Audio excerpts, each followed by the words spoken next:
बुद्ध की कहानी के बारे में हम पढ़ने वाले हैं। बौद्ध धर्म के संस्थापक सिद्धार्थ थे, जिन्हें गौतम के नाम से भी जानते हैं। उनका जन्म 2500 वर्ष पूर्व हुआ था। वह उस समय का जो जीवन था उसमें बहुत तेज़ी से परिवर्तन हो रहे थे, जैसे कि जनपद थे जो महाजनपद में हो गए थे, और बहुत सारे शक्तिशाली राजा महाराजा हुए थे।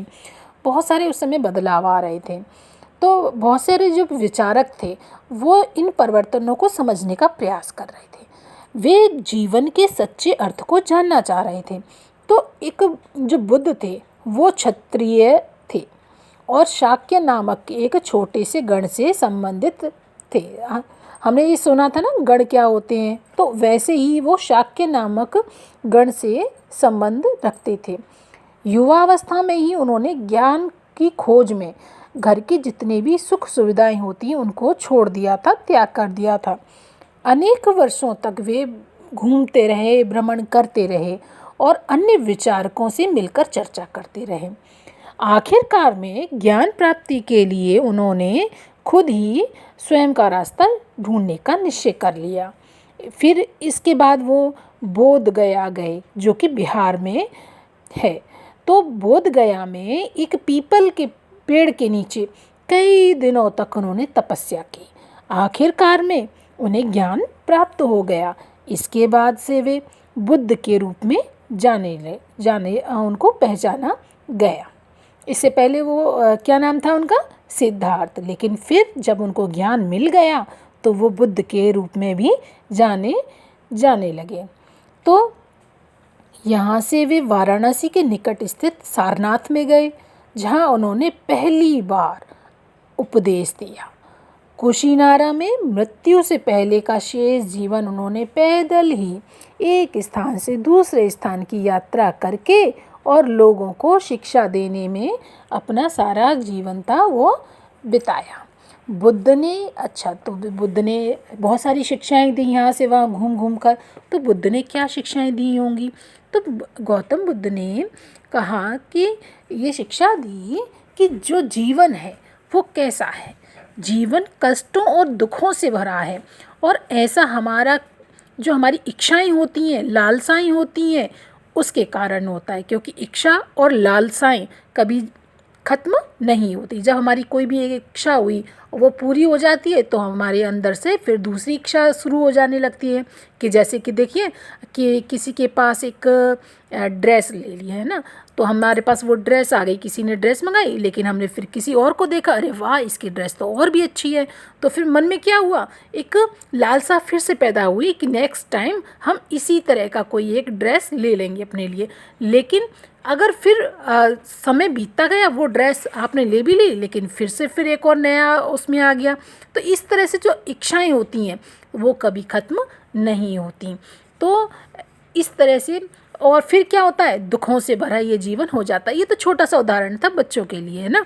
वो इसी तरह से होता है जैसे किसी के पास क्या होते हैं, अब साइकिल वाले को ले लो, कोई पैदल चल रहा है तो क्या उसकी इच्छा क्या होगी कि मेरे पास साइकिल आ जाए।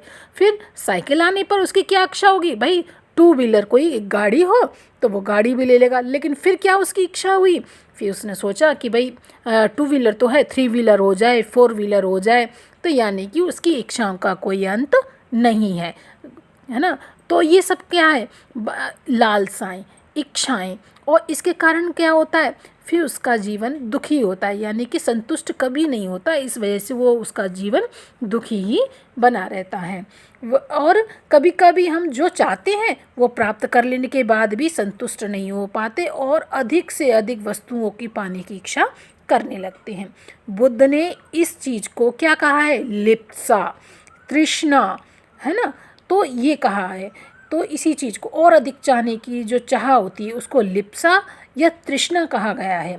बुद्ध ने शिक्षा दी कि आत्म संयम अपनाकर हम ऐसी लालसाओं से मुक्ति पा सकते हैं।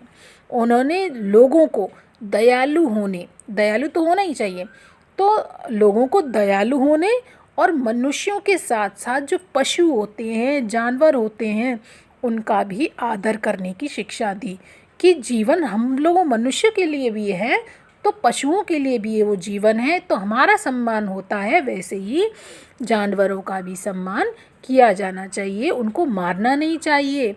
वे मानते थे कि हमारे कर्मों के परिणाम जो हम कर्म करते हैं, चाहे वो अच्छे हैं या बुरे, हमारे वर्तमान जीवन के साथ साथ जो बाद का जो जीवन होता है उसको भी प्रभावित करते हैं। यानी कि हमारे आज के किए हुए कर्म आगे जाकर हमारे जीवन को किसी न किसी रूप से प्रभावित करेंगे ही। बुद्ध ने अपनी शिक्षा सामान्य लोगों को प्राकृतिक भाषा में दी, जिससे कि लोग उसको अच्छी तरह से समझ सकें। इससे सामान्य लोग भी उनके जो संदेश थे उनको समझ सकते थे। बुद्ध ने कहा कि लोग किसी शिक्षा को, कोई भी शिक्षा हुई, बुद्ध ने कहा था कि लोग किसी भी शिक्षा को केवल इसलिए नहीं स्वीकार करें कि यह उनका उपदेश है, बल्कि वे उसे अपने विवेक से तौल कर देखें। और ऐसा किस प्रकार किया, उन्होंने इस तरह से कैसे किया, तो देखो, तो ऐसा नहीं है कि भाई किसी ने शिक्षा दे दी कि इसको मानना चाहिए, किसी के कहने से नहीं, अपने आप विवेक बुद्धि का प्रयोग करके कि ये हमें क्यों माननी चाहिए। तो इसलिए किसी भी शिक्षा को मानो तो अपने विवेक बुद्धि का प्रयोग कर लेना चाहिए कि इससे हमारा क्या हित होने वाला है, समाज का क्या हित होने वाला है। जिस समय बुद्ध उपदेश दे रहे थे, उसी समय या उससे थोड़े से पहले के समय में जो और लोग थे, जो चिंतक थे, वो बहुत ही कठिन प्रश्नों का उत्तर ढूंढने का प्रयास कर रहे थे।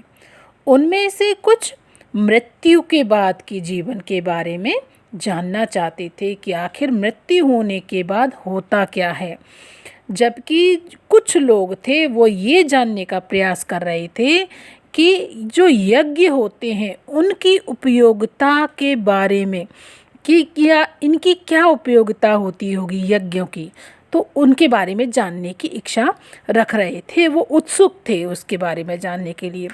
और फिर जो अधिकांश चिंतक थे, बहुत सारे लोगों की संख्या ऐसी थी जो यह मानते थे कि इस विश्व में कुछ तो ऐसा है जो स्थायी है और जो मृत्यु के बाद भी बचा रहता है, यानी कि मरने के बाद भी जो ना मरे और वो इस विश्व में रहे दुनिया में, तो ऐसी चीज़ भी होती हैं कि केवल शरीर नष्ट हो जाए, लेकिन शरीर के साथ भी नष्ट होने के साथ साथ कुछ ऐसी चीज़ें रहती हैं जो कभी मरती नहीं हैं।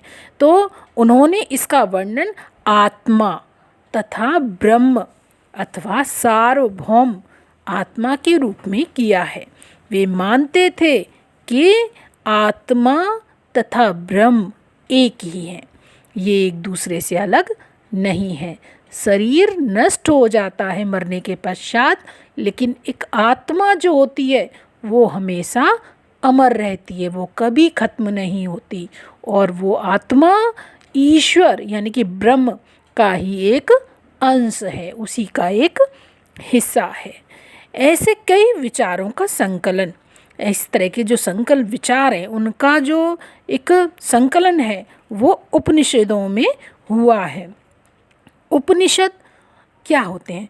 उपनिषद उत्तर वैदिक ग्रंथों का हिस्सा थे, है ना, जितने भी हमारे वैदिक ग्रंथ हुए उनका ही एक हिस्सा थे। उपनिषद का शाब्दिक अर्थ क्या होता है?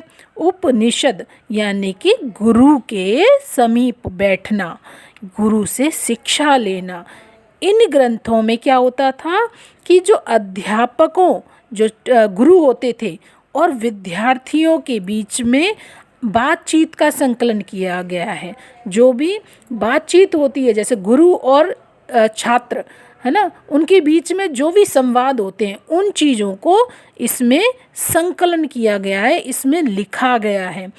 अच्छा, ये जो संकलन है, जो बातचीत हो रही है गुरु और शिष्य के बीच में, वो ऐसी कहकर नहीं हो रही है, वो वार्तालाप कैसे हो रहा है, ये विचार कैसे है, मतलब जो बातें हो रही हैं तो वो ऐसे हो रही हैं, जो भी शिक्षा दी जा रही है तो वो कह कर बोल बोल कर वार्तालाप के अनुसार, कभी शिक्षक ने कहा, कभी बच्चे ने, छात्र है उसने कहा, तो इस तरह से वो वार्तालाप बातचीत के रूप में प्रस्तुत की गई है। तो आपने उपनिषद आपको अच्छा से समझ में आ गया होगा। बहुत सारी उस समय चर्चाएं होती थीं और उन चर्चाओं में पुरुष जो ब्राह्मण थे और राजा भी भाग ले पाते थे, लेकिन कभी कभी गार्गी जैसी स्त्री विचारकों का भी उल्लेख मिलता है। विद्वता के लिए प्रसिद्ध गार्गी राज दरबारों में होने वाले वाद विवादों में भाग लिया करती थी और अपनी विद्वता और एकदम तेज बुद्धि के कारण वो बहुत प्रसिद्ध थी। निर्धन व्यक्ति इस तरह के वाद विवाद में कम ही भाग लिया करते थे। इस तरह का एक प्रसिद्ध अपवाद सत्यकाम जाबाल का है। सत्यकाम जाबाल का नाम उसकी माँ के जो दासी थी उसके नाम पर पड़ा था। सत्यकाम के मन में सत्य जानने की बहुत तीव्र इच्छा उत्पन्न हुई और गौतम नामक एक ब्राह्मण ने उन्हें अपने विद्यार्थी के रूप में स्वीकार कर लिया। वह अपने समय के सर्वाधिक प्रसिद्ध विचारकों में से एक बन गए। तो उपनिषदों के कई विचारकों का विकास बाद में प्रसिद्ध विचारक शंकराचार्य जी के द्वारा किया गया है। तो इस तरह से जो चर्चाएं थी वो इस तरह से हुआ करती थी। कौन कौन उसमें भाग लिया करते थे।